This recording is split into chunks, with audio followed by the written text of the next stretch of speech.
family आज भने चाहिँ अघि मैले के खाएको थिएँ भनेदेखिलाई तरुल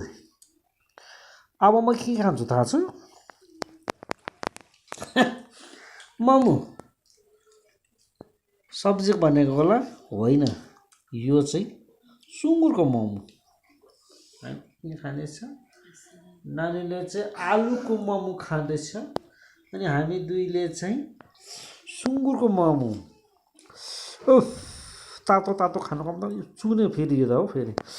उफ अघि मैले प्रार्थना गरेँ किन अबै मलाई पनि सिकाउँदा टिकन मान्छेलाई सिकाउँदा प्रार्थना गर्नुपर्छ भनेर ठेट के खालको मान्छे हो हालेलुया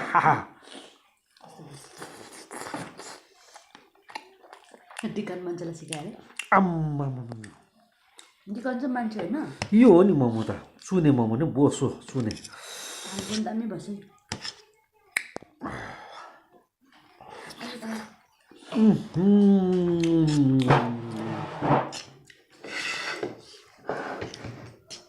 नानी कस्तो भएछ आलुको मोमो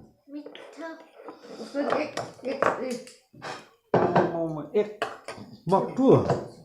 है दिदी हाम्रो यति हो के छ सक्यो नि हौ हाम्रो पनि एक मक्टु भएको छ